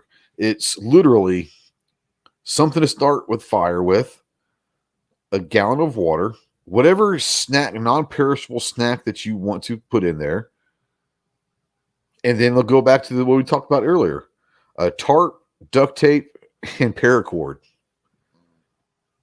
Nutrition bars would probably be your best. Yeah, granola bars probably. Yeah, granola bars would probably be a great one. I hate them. Bar. You're talking about, I get the gummy bear, but there's like zero nutritional value in that. There's quite a bit of protein in that. If you're talking about in a situation where you need to survive, it's going to be optimal to have something that gives you vitamins and minerals and the nutrients, even if that's something that you don't eat on a regular. I'm not saying grab something you won't eat, right? But maybe buy a couple of different boxes of things that you think you might eat. Try them. Don't let that be your first time when you get stranded. Actually try them and go, you know what? That's not bad. I could eat that, right? And then put that 100%. One in your bag. Yeah. Whatever. And once again, you don't have to buy a ton of it. We're talking get through the first 48 hours. Okay. The first 48 hours. Make sure that whoever you're on the trip with, whether it's your family or your friends or whatever, knows where that backpack is, what's in it. So they don't start freaking out. We need this. Well, that was in the backpack the whole time. Make sure that they know what's in the backpack. Hey, if something happens, this backpack, and here's the contents of it. Boom, boom, boom, boom, boom. Okay. Like I said, you don't have to have a MacGyver Rambo bag. It's simple. So this is something I don't do, but when you just said that, I got to thinking about it, and I thought, you know what, might be worth doing. What if you had a card, a note card, something that you put in that box or you put in that bag that actually listed the contents? Even better. And then when you're doing inventory, you don't have to, because there it is. You know everything that's in there. You don't have to even remember it.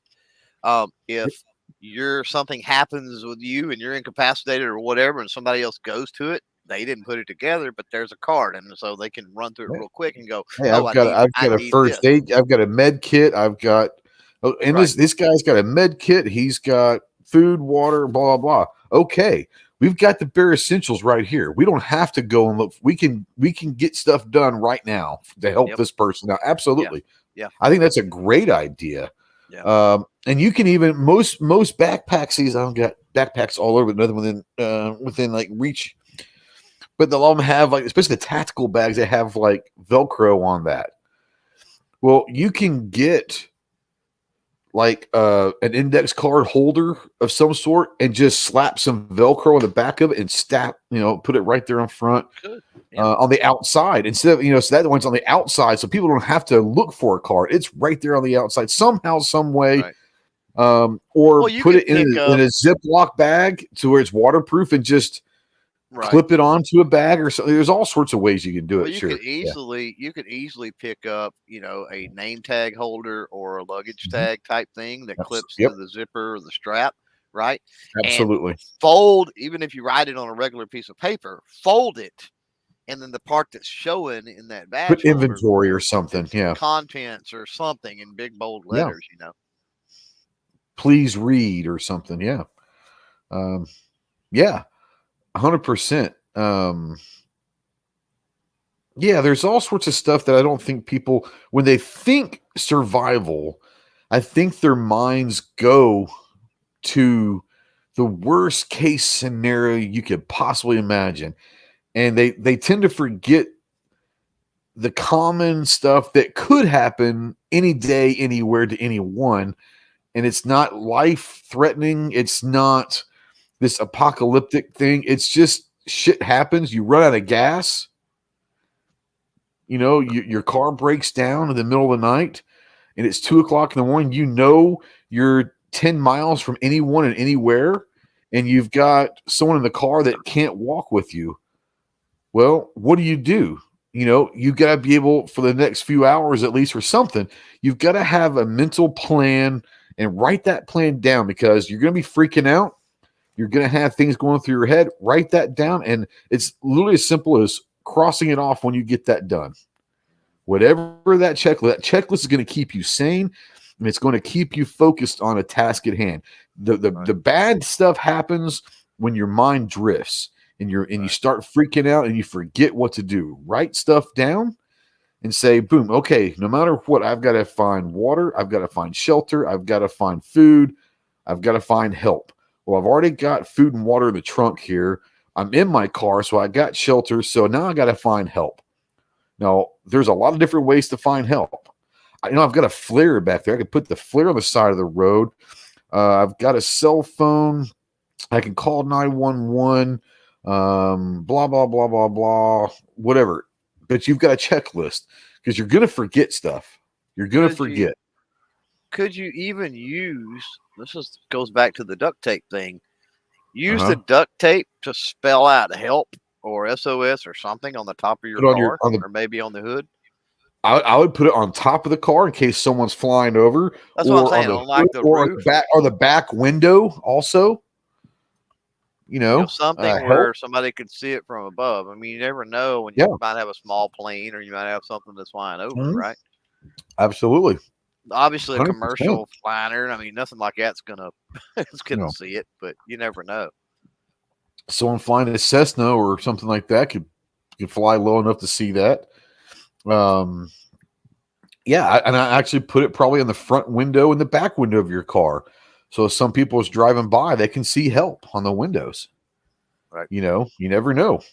Yeah. And because you might not be at the car, right? Is my thing. That's right. I mean, obviously, if you're there when the plane flies over or there's somebody, whatever, that's one thing. But if you're off looking for water or, trying to do something or whatever, at least somebody knows, whoa, wait, there's a vehicle there and they have done this to their roof or their hood. So obviously something's up.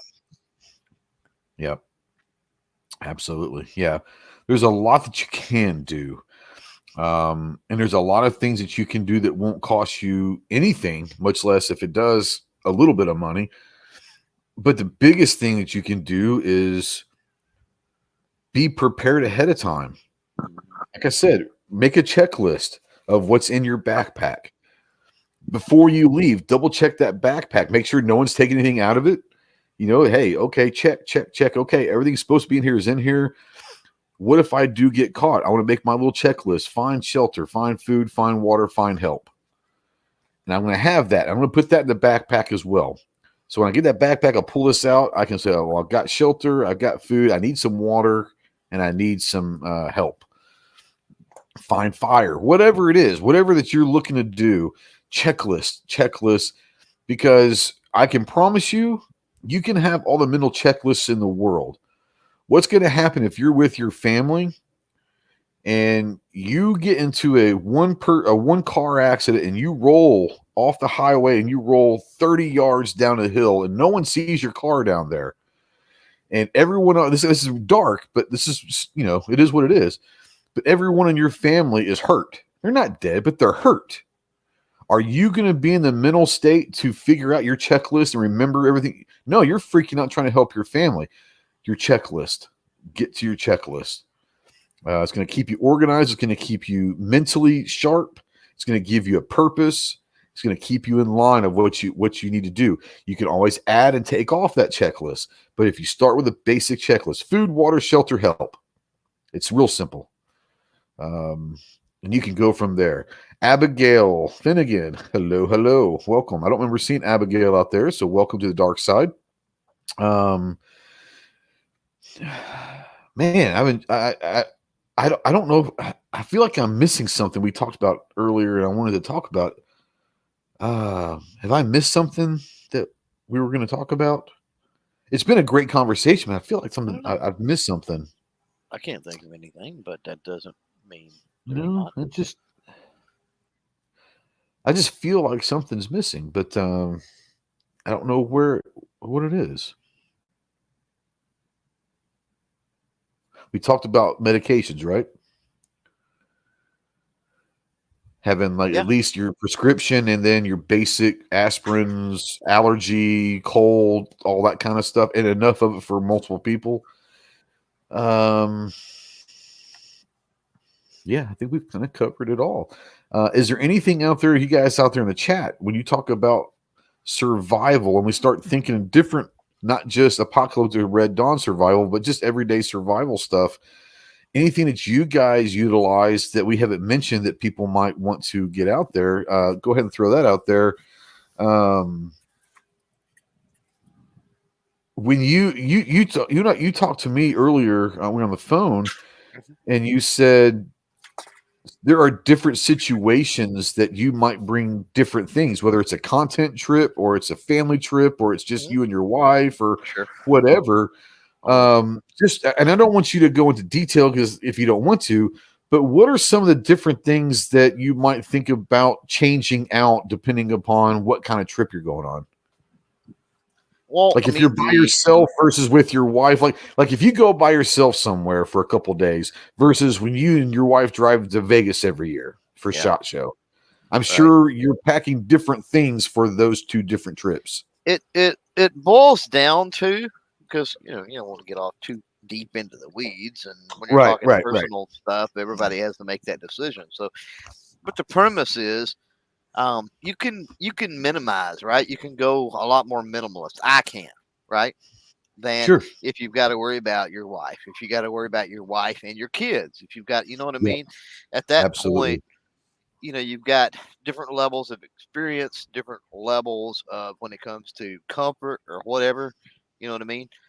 So it's like I can get by with a lot less. Sure.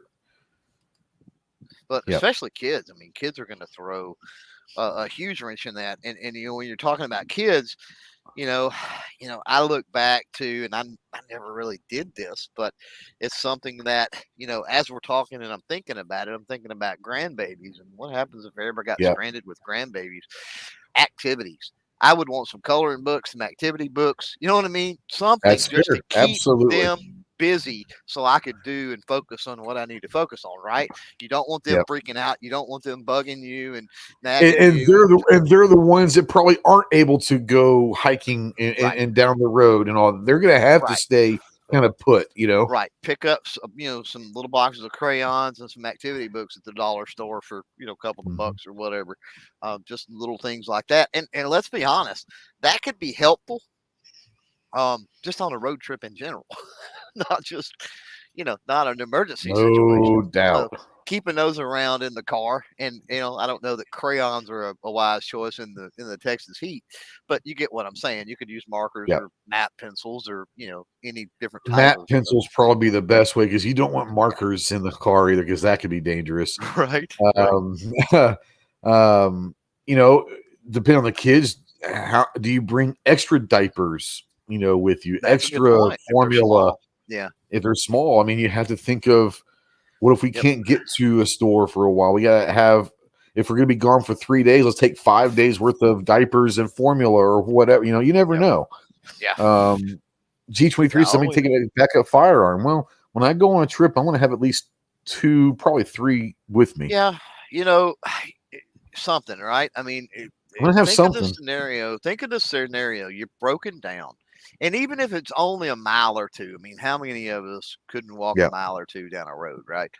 But imagine walking a mile or two down a road, country road, wooded area, dark. There's not any moonlight, right? Right. Who knows what kind of critters are lurking?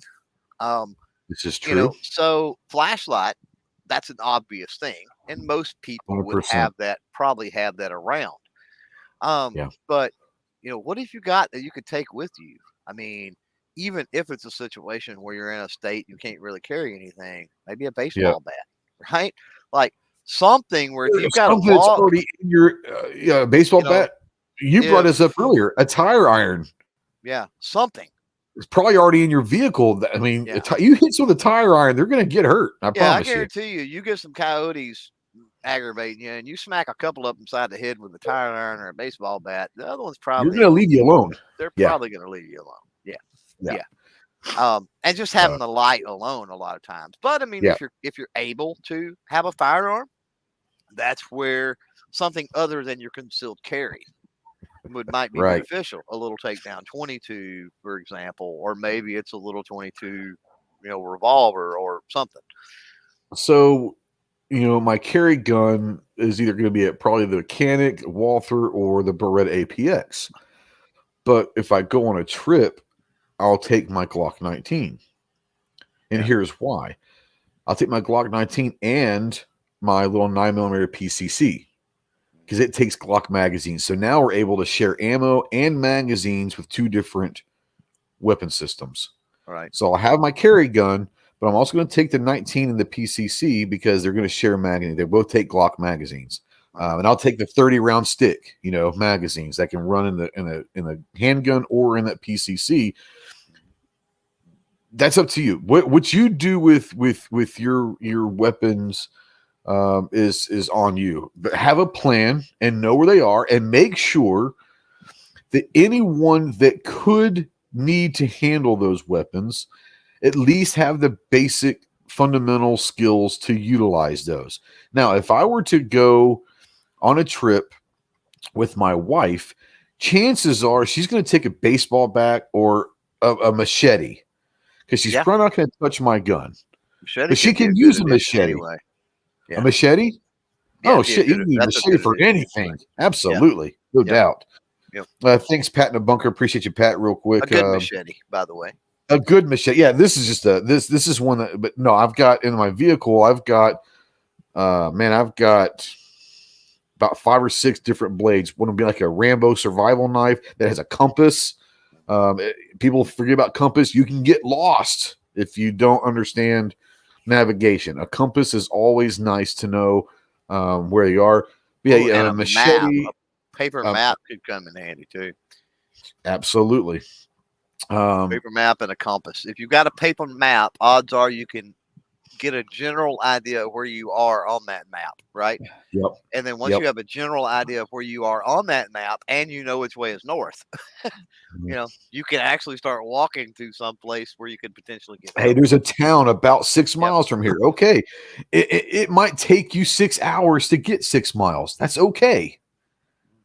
But you start heading in that direction and you're going to run into that town eventually. You say, I just got to go northwest. Okay, so you take that compass, you find north, you put that arrow there, and you walk at 10 o'clock.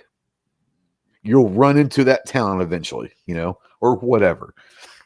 You don't have to be a night navigation expert. It would help, but you don't have to be a survivalist, or you don't have to be a military trained navigation guy. Like you said, find a map and say, okay, I know I'm on Highway 17 and we just passed Smithville about 10 minutes ago. Right. So you find Smithville on 17 and say, okay, we're about right here. Yep. You should be able to do something from there. Absolutely.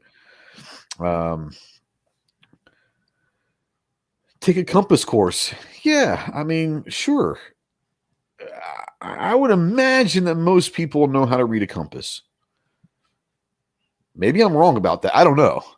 But I would imagine that most people, if they look at a compass, they're going to understand where that arrow is going to point north, you know? I don't know. Maybe it's just me. Oh yeah, but yeah, taking a class. I mean, I'm never going to tell someone they need to go spend a lot of money taking classes on stuff like that. If they want to, absolutely go do it. But I don't think it's necessary. I think a lot of it comes into common sense. But yeah, there are certain things that you're going to have to probably do. There are going to have to be certain things that you're going to have to know or learn. Most importantly, communicate with whoever's on that trip or in that car with you. Say, look, I've got to go look for food and water. I've got to go look for help. It may take me a couple hours. Are you going to be good here by yourself? If the answer is yes, you've got this backpack right here that's got food, water, whatever. And by the way, guns in the glove compartment, or it's right there, or I've got a machete right there, whatever it is. If the answer is no, you're not good by you don't want to be left alone, then you got to make a choice. Are they going to come with you, or are you going to stay there with them? If you're either way, there's a plan for each one of those scenarios. Just be conscious of those plans and execute those plans. That's all we got to say about that. Anything you want to bring up before we start closing down? Anything we've missed or you want to bring up or talk about? I think we covered a lot. I think we did too. Much else we didn't. Yeah, and I know that people probably thought that we're going to talk more about gear, and it's not. It's the mentality of surviving. Yep. Some of the gear is important, but you don't have to go spend an absorbent amount of money to survive. You can spend $50 and you'll have everything you need to survive. Once again, we're not talking about surviving for a month or a year. We're talking, give me through the first 48 hours, because that's when the bad shit typically happens. You make it through the first 48 hours and you're alive, chances are you're gonna be all right. Right. Pat says, go practice your skills. Yeah. One thing that go on the backyard once a year and build a campfire just to make sure you remember how to do it or something like that. Go ahead. One thing that we did not mention that are a great asset, especially, when you're talking about flashlights, like batteries die, batteries run down, whatever. Get a crank one also. Get a crank would be great. There are crank ones. There's shake lights that you can get that you shake them up or whatever. But glow sticks are cheap. Glow sticks are awesome. Glow sticks, you could lay those down and hands free, or you could hang them around your neck, or you could do things with them, and they're not a directional light, right? So then you could save your flashlight battery for when you need a directional light. So not only use those as a light source, but use those to help preserve your battery life. So could work out really well. No doubt. 100%. Yeah, all sorts of cool stuff. All sorts of cool stuff we can talk about. We go down a lot of rabbit holes with this, and I'm not a big prepper, and I'm not a survivalist. I have been trained in survival skills and all of that, and I enjoy talking about it more on a normal, generalized, everyday level. I don't expect everyone to be military capable. I'm not expecting you to go out and survive, evade, resist, and escape with me. I do expect everyone to be able to at least keep your wits for long enough to figure out how to survive. Have certain things in your vehicle or on your person, or know how to use nature to create something that could help you. All sorts of stuff, just be able to have those basic survival instincts, I should say. I think survival instincts are probably better than skills, because if you don't have the instincts, it doesn't matter what skills you have. If you don't have the instincts to survive, it is what it is. But yeah, thanks. That was a fun conversation. We'll probably go down more of this and all of that. I think people enjoy this. But I do have a little bit different take than what most people think of survival skills and survival gear. It's everyday stuff that you can find anywhere for cheap, sometimes even for free. I've talked about this a lot. The best way to get a really good med kit is to go around to all of the doctor's offices in your town and say, hey, I'm trying to put together a really good med kit or a first aid kit. Do you have any extra gauze? Oh, yeah, no, I've got a couple of things of gauze. Here, have this. Hey, do you have any extra Band-Aids? And you go to different ones, they're all going to give you a little bit of something. Hey, do you have any extra, like, what's that stuff? Neosporin or whatever, Do you have any samples of allergy medicine or samples of aspirin or samples of Tylenol? They're all going to have that stuff. You can put together a pretty good med kit for free if you try. Don't be afraid to go and ask the doctors and say, look, I can't afford one. I'm just trying to put together a med kit for my family. Basic first aid kit. I need some gauze. I need some ace bandages. I need some, tape. I need some Band-Aids, and I need a little bit of different kind of basic medication. It's morphine, some Oxycontin. No, don't start asking for that. You'll get a bad rep. Yeah, Mandatory Carry says glow sticks are good for being seen, but are terrible flashlights. Well, see, here's the thing. Flashlights, yes, as far as directional lights, but you take a glow stick. Talking about somebody that's done it for a long time. You take a glow stick, crack that dude up, and hang it in a tree or something. I mean, it's. Don't get me wrong; it doesn't put out as much light as a 1,000 lumen flashlight, but it still will light up an area. At pitch black darkness, you can see a glow stick for a while. Here's another thing. You can get them, and if you have to leave your vehicle to go somewhere, you take 5 or 6 or 10 of these glow sticks. They don't cost nothing. And you mark your vehicle, you mark one about every 100 yards or something. You just throw it on the ground, find your way back, or someone comes and help you. They can find your trail to where you're going. Yep. So absolutely. We used to use green and red for different things. I'm not going to tell you what, but green and red, depending on what you use, they meant different things. And you can communicate with other people just by the color of your glow sticks. If you are all on the same page and all of that, if you and your family are going out there, a green glow stick might mean something different than a red glow stick or a blue glow stick. They could all have different meanings. And that's a way to communicate without verbally communicating. Just saying, there's all sorts of, if you want to go down that rabbit hole, there are certain things you can do with even glow sticks. So it is what it is. Yeah. He says, put it on a lanyard, swing it around your head. Absolutely. Here's another thing, guys. Every time we try to get out of here, we start down it. But we were talking about flashlights and all that. You can go get one of those headlamps that have like a elastic headband that has a LED light for nothing. Yeah. For like nothing. You can go on Amazon and get 5 of them for like $5. Yeah, go get 5 of them for $5 on Amazon. And there you go. All sorts of stuff you can do. The other thing, especially with LED tech nowadays and the lights, the battery usage is nothing. And so if you're talking about those little headlamps that are $1 or $2, they typically run on like the little watch battery type batteries that you can buy a whole package. 2032s or whatever they have. You can the buy a whole ones. package of those for like $5. So not only keep a light, heck, get a whole package of batteries and put with it. Yep. Absolutely. No doubt about it. Great talk. Had fun as always. What you got coming down the line? I know that you're coming off your vacation. You took a little time off to kind of rest your bones and all that, but I know that you're starting to get back into the flow of things. So when can people start expecting to see some content coming back out? Dropped that shorts earlier today, and then going to start the Friday normal video drops up again this Friday. So got that. The 24th, I think, we kick off the podcast again.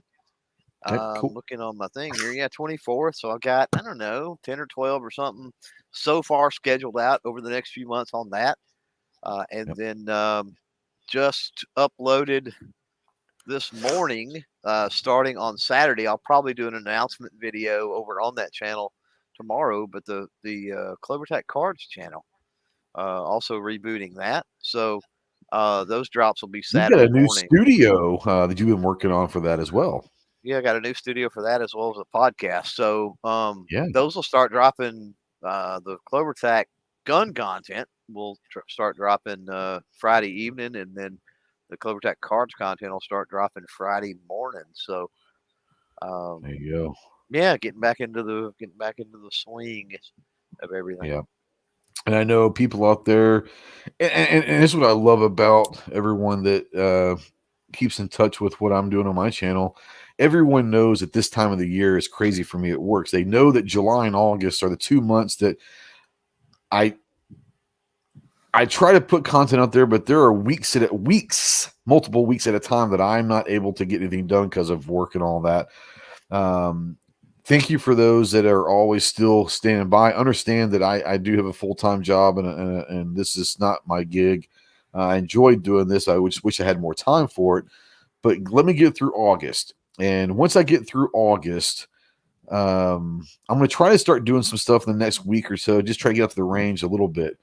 But I will say that at the end of August, my life gets a little bit easier. So thanks for everyone for holding on and understanding that not a lot of content comes out during July and August because of work and all that. But yeah, thanks for everyone that does all that. We are scheduling the season 2 of the Jarhead podcast. I've already got, I think, 6.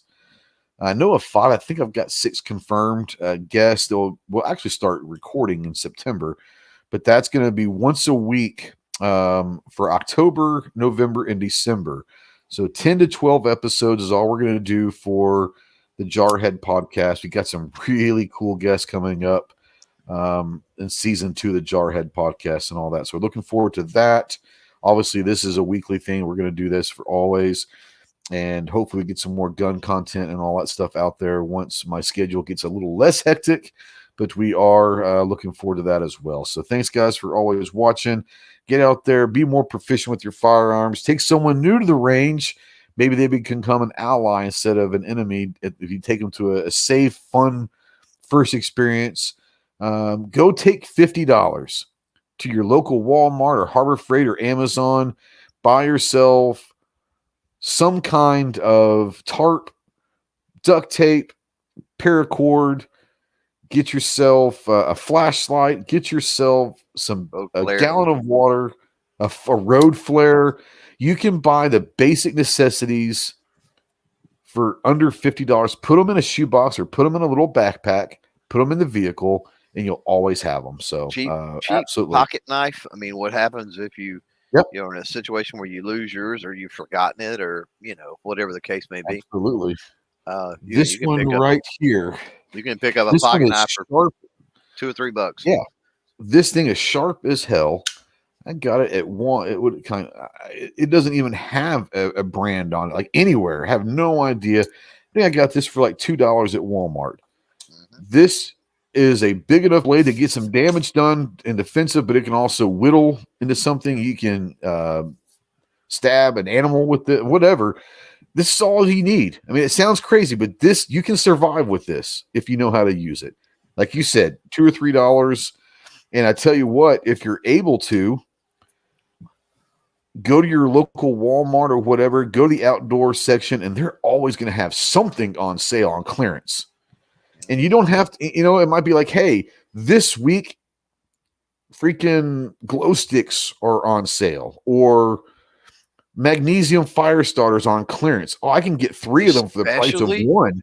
Boom. I'm going to put all 3 of those in that bag or whatever. Especially coming out of the summer months where, you don't have camping, and especially coming out of the hunting months toward the end of the year. The sporting goods puts a ton of stuff on sale. Same with fishing. A lot of times in the spring after that's over with. So if you buy it at the right time, you can get it cheap. Absolutely. All right. Absolutely. Guys, you've been out there for 2 hours with this. 2 hours you're never going to get back. It is what it is. If you're listening in replay or in podcast form, God bless you. At least the live folks have a conversation they can have for 2 hours. If you're watching this in replay or in podcast, you're having a conversation with yourself. So I don't know what that says about you, but I do appreciate you. We're not going to be able to get that time back to you, but we do appreciate everyone out there. AAF's out there, Robert Adams out there, New York Preppers out there, coming in late, coming in hot. Gizzard Gary's out there. Thanks to everyone that was out there. We had a lot of people throughout the show come in and out. Thank you so much.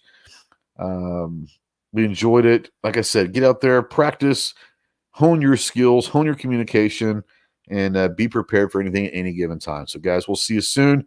Semper Fi.